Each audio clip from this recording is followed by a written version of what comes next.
Students, आज हम discuss करेंगे class 10 chapter 6 manufacturing industries. Students, इससे पहले ऑलरेडी मैं प्रीवियस चैप्टर डिस्कस कर चुकी हूँ, तो जिन स्टूडेंट्स ने वो वीडियो नहीं देखी तो पहले देख ले, और चैनल पर नए हैं तो चैनल को सब्सक्राइब करना ना भूलें।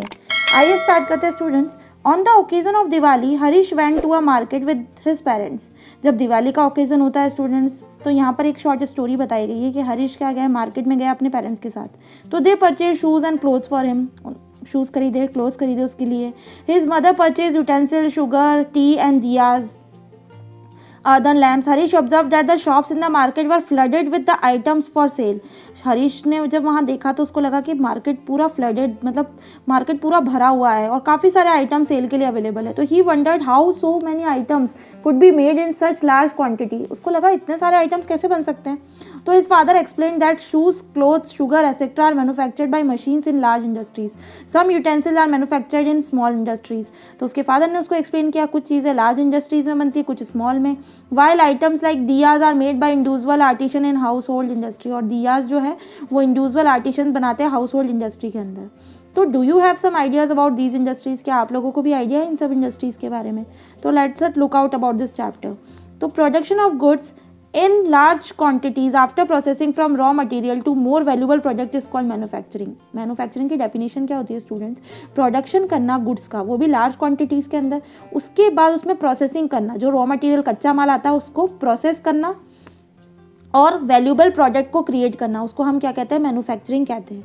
Do you know that paper is manufactured from wood, sugar from sugar cane, iron and steel from iron ore and aluminium from bauxite. ये सारी चीज़ें हमें यहाँ से अवेलेबल होती है, ऐसे मैन्युफैक्चर की जाती है। Do you know that some types of clothes are manufacture from yarn which itself is an industrial product. हमने ये भी ऑब्जर्व किया है कि क्लोथ्स जो है कुछ मैन्युफैक्चर किए जाता है यार्न से, जो कि इटसेल्फ इंडस्ट्रियल प्रोडक्ट है वो।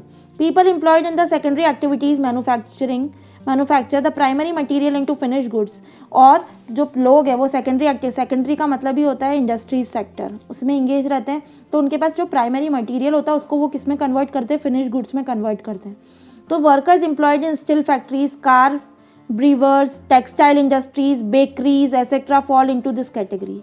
तो some people are employed in providing services. In this chapter we are mainly concerned with the manufacturing industries which fall in the secondary sector. और इस चैप्टर के अंदर हम टोटली पढ़ेंगे मैन्युफैक्चरिंग इंडस्ट्रीज़ के बारे में, जो कि सेकेंडरी सेक्टर का पार्ट है।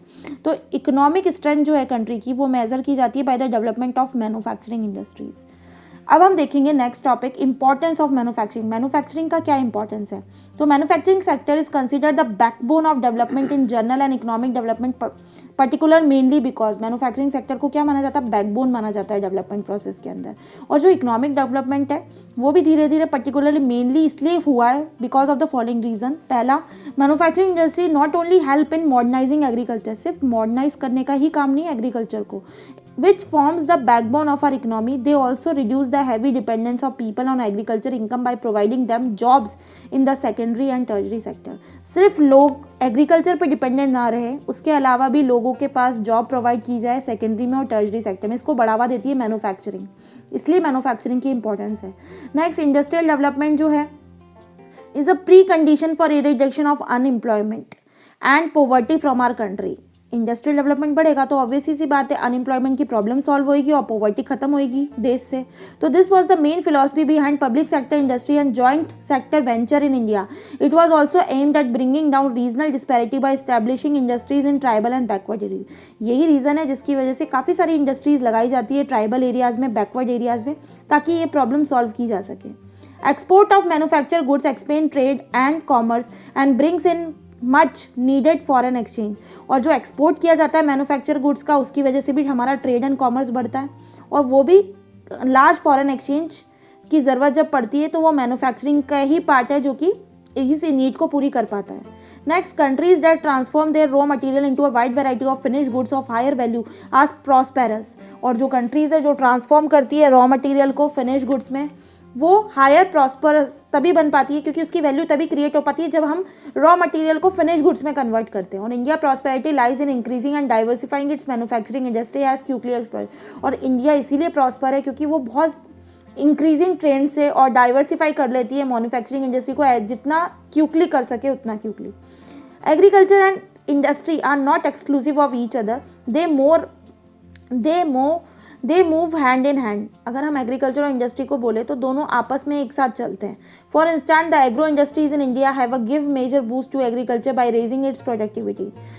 They dependent on the latter for raw material and sell their products such as irrigation pumps, fertilizer, insecticides, pesticides, plastic and PVC pipe, machines and tools etc. to the farmers. Thus development and competitiveness of। अब agriculture और industry क्या है, दोनों आपस में साथ में चलते हैं। तो हमने देखा भी है जितनी भी एग्रो इंडस्ट्रीज़ होती है इंडिया के अंदर, वो एक मेजर बूस्ट क्रिएट करती है एग्रीकल्चर को, कैसे, ताकि उसकी प्रोडक्टिविटी इंक्रीज़ हो सके। और ज़्यादा से ज़्यादा जो डिपेंडेंट है रॉ मटेरियल क्या करती है, सेल करती है प्रोडक्ट्स को, जैसे कि सच एज इरीगेशन पंप हो गया, फर्टिलाइजर हो गया, इंसेक्टिसाइड्स हो गया, ये सारी चीज़ें प्रोवाइड करती है फार्मर्स को।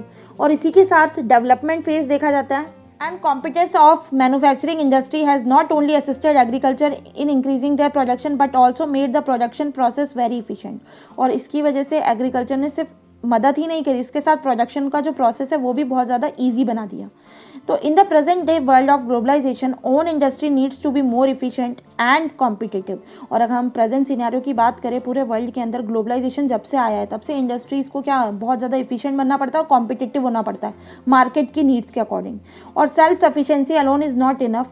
Are manufacture goods must be at par in quality with those in the international markets. तो सिर्फ सेल्फ सफिशिएंट होना ज़्यादा अच्छा नहीं है, बाकी क्वालिटी भी मेंटेन करें और ऑल ओवर इंटरनेशनल मार्केट में अपनी जगह बनाएं।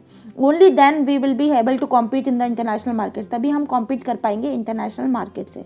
तो ओवरऑल स्टूडेंट्स इस वीडियो में इतना ही, इसके आगे हम नेक्स्ट वीडियो में डिस्कस करेंगे। अब आपको करना क्या है, ज़्यादा से ज़्यादा मुझे कमेंट करके बताएं कि आपको ये वीडियो कैसी लगी।